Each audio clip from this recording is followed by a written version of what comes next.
Hello and welcome to my YouTube channel. I'm Joe Flash and we're continuing where we left off with the Death Battle series. This one is episode 91, still at season 5. This time, after reveal from the last episode, like they always do at the end of an episode, they usually always reveal the next fighters for the next episode, except for towards the end of the seasons. But anyway, of course, still at season 5 and episode 91. As you could probably already tell from the background picture, you may already know who they are, even if you didn't see my last reaction video, or if you did, then you already know who it is. But in this one, we have Crash versus Spyro, two video game icons from their respective games. Crash has been around since I don't even know how long, and Spyro, probably I guarantee he's been around for a while either. I don't know much about Spyro, but I've heard of him at least. So yeah, these two video game icons gonna go head to head. Let's find out who is better than who. Well, even though this isn't really about knowing who's better than who, but who could possibly win in a death battle as much as I could say. I don't know a lot about these two characters, obviously, so I don't know what Crash and Spyro are capable of, but I'm about to find out what they do and what their powers are and everything, and let's find out who could possibly win this death battle in the 91st episode of the series. I'm not even going to waste any time at all. I barely actually just woke up about an hour ago at 10:30 or something like that. Had a long sleep. Went to bed at 12 last night. Like I said, had a long sleep. It was pretty good sleep. I could have stayed sleeping longer if I would have, but I just decided to wake up. And plus, this is a good opportunity for me to make as many videos today, because if I'm staying awake this long, then this gives me a perfect opportunity for me to be awake for as long as I need to be to try to make more reaction videos today. So I'm going to try to make as many reactions to Death Battle episodes as I can, and we'll see. But anyway, let's go ahead and give this a watch, shall we? So like John Cena and Triple H always say, your time is up, my time is now, it's time to play the game. Let's go ahead and get into this Death Battle, episode 91, Crash vs. Spyro. In 5, 4, 3, 2, 1, let's go.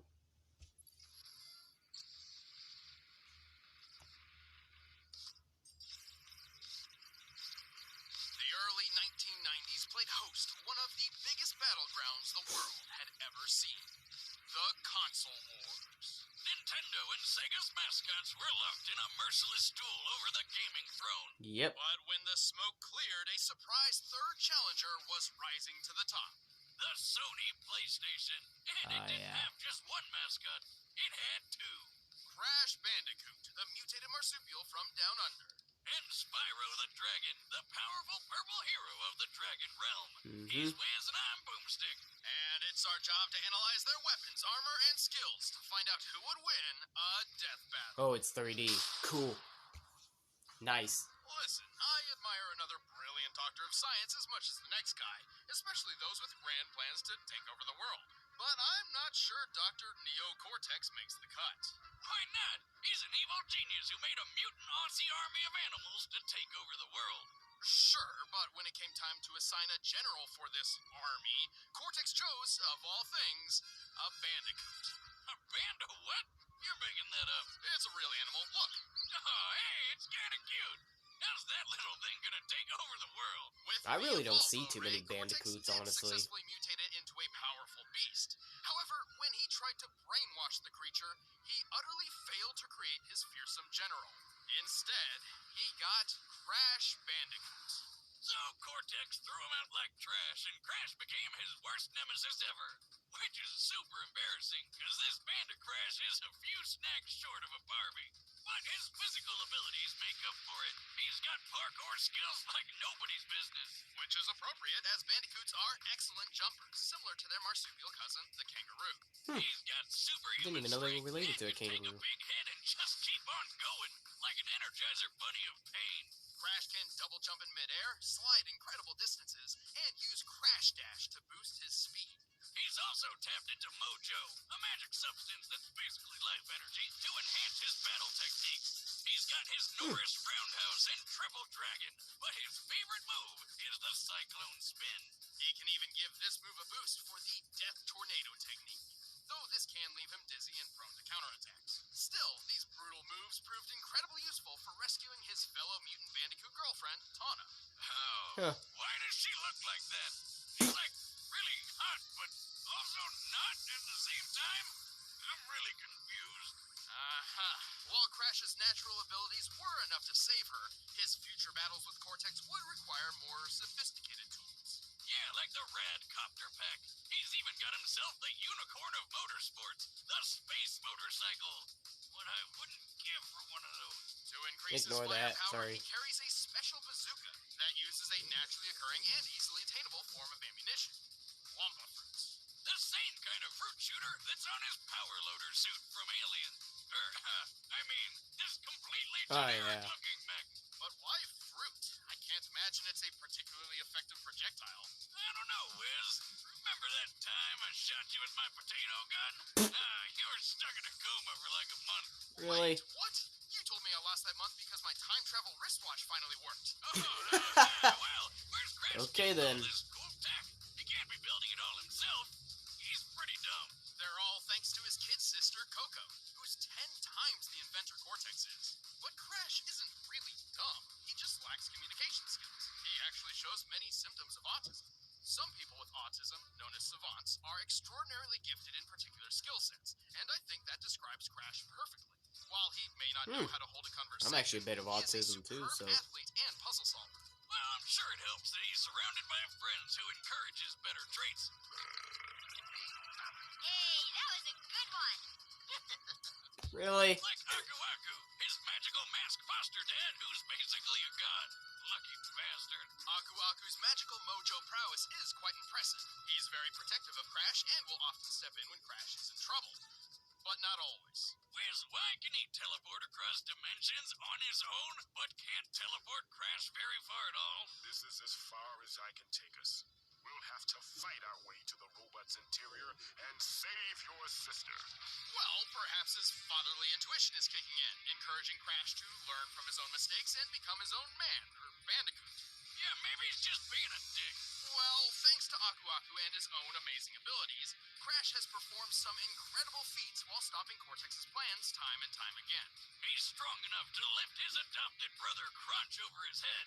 Since Crunch is at least twice as big as Crash, that would mean Crash's strength is similar to the world's best powerlifters. His cyclone attack can generate enough force to lift this large boulder and throw it so hard it shatters on impact.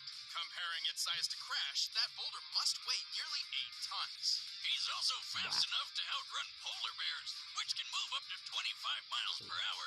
But Crash really shines when it comes to durability. Just look at how well he holds up after taking 112 falling wooden crates to the face. Jesus. Where did they all come from? I bet it's Aku Aku's fault. And he's right back up like it didn't even happen. Wow. Crash has That must be from a certain explosion game, of 23 apparently. crates of TNT all at once, which, given their size, could potentially level a city block. And with the help of Aku Aku, he even survived a crash landing from outer space. What the heck is up with his hair? This vessel was likely falling at 17,500 miles per hour, similar to the space shuttle's typical re-entry, which means the force of its collision would be equivalent to more than 2 million tons of TNT. Gee whiz. Wait, but why didn't Aku Aku just teleport them to safety? I can't believe we're okay. Oh, are you kidding me, Aku? You know what you did. Didn't do. But what's the saying?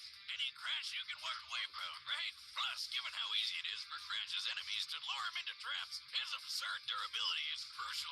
Well, Crash isn't perfect, but with his amazing abilities and a little bit of mojo, he's saved the whole world many times over.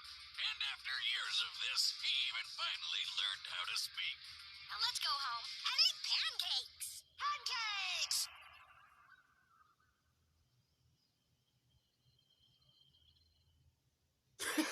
That's it? Okay. Never mind, but let's move on to Spyro. Purple dragon born every 10 generations, destined to be a hero of his age. This was the legend of Spyro. But when the ancient Dark Master Malefor learned of this, he swore to destroy Spyro before he even hatched. By the way, there are at least 3 different timelines for Spyro, but we're mainly sticking with the Legend of Spyro version.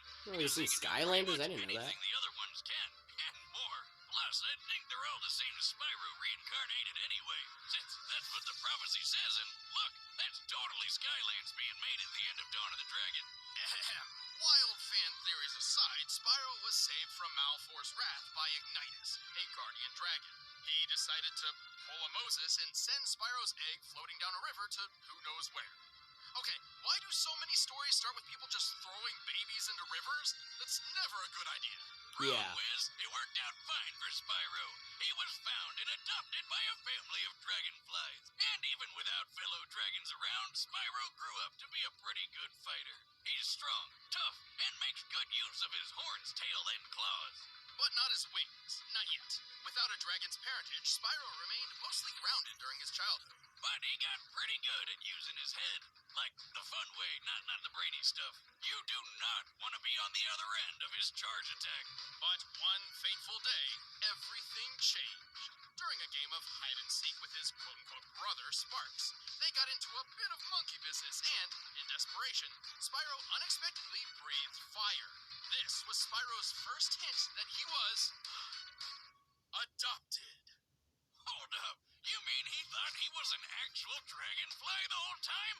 I can think of a few other hints, like, I don't know, anytime he saw his reflection. This revelation prompted Spyro to go on a journey in search of his true home among other dragons. Oh, and Sparks tagged along to help find treasure and protect his dragon brother from harm. Not like he needed it. He's the chosen one, bitch. He's got a bunch of awesome dragon powers. He's As a chosen one, dragon, bitch. Spyro was not limited to just his fire breath. After finding and rescuing 4 great dragon guardians, they each became his teachers in the arts of elemental combat. Ignitus taught Spyro how to control fire and focus it into huge blasts. Voltaire showed him how to use electric breath to stun enemies and toss them through the air. Cyril taught him to freeze foes solid and fire ice shards. And Parador showed him how to use earth breath to split rocks and roll up into a ball. Spyro also honed his physical and chi combat with the martial art of Dragon Kata. Oh, and he finally learned how to fly. About time. Speaking of which, Spyro learned how to briefly slow down time to improve his reactions. Oh, cool. Damn. But all of this led to Spyro learning the ultimate... Dang it, Ad. Ultimate element. The Darn ads. convexity breath. Ether. Convexity. It's ether. No, stupid. Everyone calls it convexity. Oh, okay. Purple dragons like Spyro can use a mysterious energy that is essentially the spiritual life force of the universe. While it's never officially named in canon, lead concept artist Jared Polin has gone on record to clarify its name and properties, and he calls it ether. Eat that, boomstick. Don't convex me, Wiz. True fans know I'm right. Ether is an extremely powerful element which binds the fates of the living and the dead. With ether, Spyro pulls from the 4 elements to create energy which, according to Polin, has power comparable to that of an atom smasher. Isn't that the thing that shoots an atom around at light speed for all sorts of sciencey stuff? Yes, they're particle accelerators with a moving photon beam containing 362 megajoules of energy. Whoa. Yeah, who said that? This beam can slice through a human skull in a nanosecond. Just like what Jeez. happened to Russian scientist Anatoly Pogorsky when he stuck his head in one of them. Why the hell would he do that? God, being Russian must be hard. Pogorsky Rest in took a peace beam to less him, than a man. molecule thick through the skull, which obliterated all matter in its path in an instant. While he survived, half of his face around the microscopic hole in his head swelled, peeled apart, and was permanently paralyzed, while he experienced the blinding light he described as brighter than 1,000 suns. Hey, Spyro, Okay, what so was he that didn't about? die. Never mind. I don't really know. I take that back I just then. I know thought he did had to die, hit because I it. was like, how can he And when survive I did, that? the power of 1,000 suns surged Surprised through he my did. body. Just imagine if that beam was the size of Spyro's super breath. No, wait, you don't need to. We've seen what it's like when he killed the Ape King. Of course, Spyro's ether powers have other uses as well, such as curing his fellow dragon Cinder of Malfor's corruption. Is he shooting ghosts at her? What kind of magic were they smoking when they came up with that? But ether is dependent on a balance between light and dark. Should a purple dragon fall prey to their own anger and hatred, they risk being consumed by dark ether, or nether, transforming into a blackened, rage-filled form. Spyro's a really nice guy, but this Dark Spyro, he lets loose. He's stronger, faster, and way more violent. Unfortunately, when Spyro's consumed by dark ether, he cannot return to his old self on his own. But with friends like Sparks and Cinder at his side, he's always found his way back. Through the power of love. Right, Spyro? You gotta believe. That's kind of With all these crazy. He powers can't at turn his back claw on his tips, own. Spyro is a force to be reckoned with. He's pretty quick, outracing biplanes that can fly over 159 miles per hour. He's pushed a gold statue, about twice his size, and he's pretty tough, claiming his scales are impenetrable. Gotta wonder how Dark Spyro is gonna come into play in this one, if he has nobody to help bring him back to normal. A bold claim, but let's look at the facts. Spyro once took a punch from this massive magma golem, which then lost its arm and replaced it with the cathedral tower. This cathedral is very similar in size to St. Stephen's Basilica, a Roman Catholic church in Budapest, Hungary. By taking the height, length, and depth of the basilica and adjusting for empty space, we can estimate the arm's mass to weigh over 400,000 tons. Wow. Assuming a low-end punching speed of 15 miles per hour, that of the average humans, the golem must have hit with at least 1.9 billion tons of force. Woo! And after getting all these powers, saving the dragons, and defeating the Dark Master himself, Spyro tapped into ether one last time to literally pull the exploding planet back together. What? How the hell? I'd say a mix of the power of love, magic of friendship, and a smidgen of prophetic destiny. Wiz, I want a pet dragon more than anything. It's a sad sight, Sparks. Would you really? No noble warrior Boomstick? falls victim to the plague of love. Just look away. Well, okay then. All right, the combatants are set. Let's end this debate once and for all. Interesting stuff. But first, let me tell you about the mascot of good food, Blue Apron. But never mind. I'm gonna skip that because I don't need to see that stuff anymore. So Proudly shouting. Check out this. hold on, let me go back. I want to hear Boomstick say it. Let me hear Boomstick say it. Battle. But right now, it's time for a death battle. All right, pause. All right, so hold on. One of my cats is trying to come in, so hold on. I better let her in, or him in, whatever it is. Yeah, it was my cat Millie. It's usually always Millie, cause there's a room that's over there next to my door into my room. That's kind of pretty much a an old bathroom, and yeah, they keep coming in from under the hole under the house and everything. It's usually always Millie. It's usually her mostly. But anyway, so time to discuss. Even though there's not really a lot to say, but both these guys do got some pretty unique stuff. I really don't know what else to say. This one's gonna be kind of tough because knowing how both these guys are the faces of PlayStations, it's gonna be kind of hard to decide on this one. I can't really say a lot, honestly, but from what they've said about both of these characters, it does seem like Spyro is probably more powerful than Crash, and I don't know if Spyro has the speed advantage. I mean, he probably does. I don't know, because he can fly, even though it doesn't always mean he's faster, but I don't know. The speed, I don't know who's faster, but technically, I'm pretty sure Spyro is definitely more faster, and yeah, this one's going to be kind of a little bit of a tough one to decide on, so I don't know. It's usually always tough for me to decide on between characters I'm not really too familiar with, but from what both of them have said about these two characters, I don't know, like, I'm probably going to have to say, I don't know. I know I've already said that so many times. Sorry if I keep saying I don't know. This is just really kind of going to be a little bit of a tough one to decide on. Dang, like, who should I vote for on this one?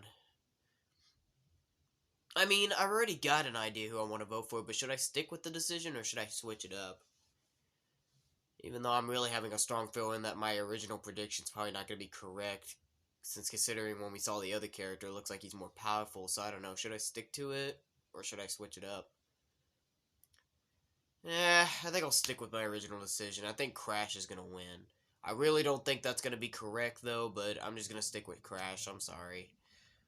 I think Crash is going to win. Like I said, I really don't think that's correct, but let's just find out if it is or not. If not, and if Spyro wins, no surprise. Like I said, I'm not always going to be correct on these anyway, so I'm not going to be too disappointed about me losing another decision on prediction, so let's find out what happens as we see Crash and Spyro go at it. Will perhaps I be right with choosing Crash, or will I be wrong? Let's find out. So that's my final result. I think Crash is going to win. Let's see if that's correct. Let's resume in 5, 4, 3, 2, 1. There's Crash doing some jumping. Okay, and there's Spyro. Weird.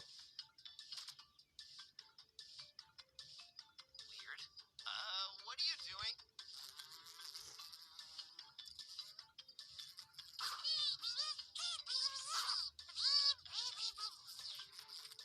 trying to talk to him. And you killed him. Sparks! No! Well, it's on now. I don't know, maybe that Sparks was trying to talk to Crash or not, but he couldn't communicate. He just squashed him, so, yep. It's on now. Alrighty.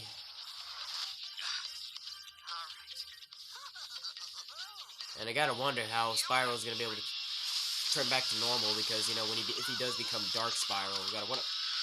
Oh yeah, this guy. Because if Spyro does become dark, you know, I gotta wonder if he's gonna be able to turn back to normal at the end, because without Sparks or somebody to be able to help him, he can't go back to normal on his own. But anyway, here we are. The animation actually looks pretty good here. Alrighty. Oh, there's the Mecha suit. Mecha suit. Okay, there we go. Alrighty. Well, this is where Crash is about to pull all the tricks now. Wait a sec, was that a fruit? I think it was. But anyway, Spyro, let's see what you got. More fire flames. Going back and forth. There's the ice freeze moving. Yep. Frozen. Now what? Uh-oh, big spike ball coming. What you gonna do now, Crash? Yep, nothing.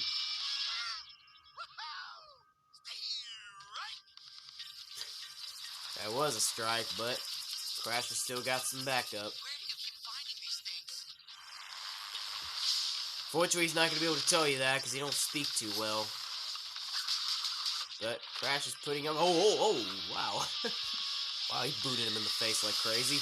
Oh boy, and here we go, Dark Spyro. This is where it's about to be game changer. And even though I did predict Crash, this is probably where maybe Spyro's about to turn the games now. What is he doing? Oh, he saved him. I thought he was just gonna get killed. Oh, well, never mind, he couldn't save him. Ah, darn it. Yep. I had a feeling I was gonna be wrong. That's okay. Spyro had plenty of obvious advantages. His speedy flight let him control the pace of the battle, and his elemental arsenal gave him a much wider variety of attacks than Crash had ever seen in a one-on-one fight. Yep. Even with his extraordinary puzzle-solving skills, Crash was simply overwhelmed. But Yep. surprisingly, this wasn't nearly as one-sided as it looked on paper. With the strength to throw an 8-ton boulder, Crash was actually stronger than Spyro, and both of them had survived impacts worth around 2 million tons of force. How convenient. It's almost like they planned this all along. To be fair, we did have to lowball Spyro's durability against the Golem's punch. However, both of them had shown durability, which far exceeded much of their attack capability. So even with his gadgets, Crash really didn't have a good way to hurt Spyro very much. Yeah, he The didn't. funny thing is, Spyro didn't have many attacks that could firmly hurt Crash either. They were both just too tough. Well, until Spyro used the Ether Breath, which could literally break matter apart at an atomic level. Not even Aku Aku could save Crash from a beam that intense. I guess Crash just couldn't spin this one. The winner is Spyro Okay, the spin Dragon. stick. But never mind. Yep. Congratulations, Spyro. Guys, thanks for watching That's this episode of alright. Death Battle. If you Like I want said, to I had a know really more strong bad feeling I was probably going to be wrong choosing Crash, but it's okay. It's no big deal. Click that little box over there. First membership trial. I hope I don't always keep saying that, otherwise it will annoy people. But never mind, who's next time? Sora! Pit? Ooh, Sora versus Pit. Okay. Okay, that. Oh, no, never mind. I almost actually clicked on it, I think. Oh, I almost replayed the video. Sorry. But never mind. Pit versus Sora. That ought to be good. I may not play Kingdom Hearts, but I'm probably going to want to one day, since they do have the Kingdom Hearts on the Nintendo Switch. I probably might buy the game one day and I might buy the games one day and play it. I like Sora. Sora's a pretty cool character. I really would like to know more about him. And I hope that someday, if I ever get the DLCs for my Super Smash Bros. Ultimate game, I really sure hope I get the opportunity to play as him, because I really want to play Sora. And Pit, only reason I just mainly know him is because of Super Smash Bros., thankfully. But alright, Sora versus Pit, I can work with that. That ought to be good. Let's see. I'm gonna maybe be actually looking forward to seeing that one in the next death battle. Honestly, I'm not as excited as other ones, but I'll definitely be loving to see this because I like Sora and I do like Pit both. So yeah, we'll see what happens next time. So that'll be for the next episode, episode 92, Sora versus Pit. But until then, we're gonna end it off right here, y'all. Like I said, be sure to give this a thumbs up, and be sure to share these videos with all your friends if you enjoy my reaction to the Death Battle series, and I'll continue this up, because you know I'm going to want to continue these reactions. You know I want to get to almost every single episode of Death Battle, so be sure to run the likes and subscribe, and hit the notification bell and everything. So when we come back, we're going to react to the next episode of Death Battle, Sora vs. Pit, but until then, we're going to end it off right here, y'all. So that'll be it for today, guys. If you like this video, give it a thumbs up. Dislike, give it a thumbs down. Join me next time for the next video. To all you boys, men, and gals out there, fist bumps go to all of you. And to all the girls, ladies, women out there, kisses go out to all of you. But until then, this is Joe Flash signing off, and have a good day.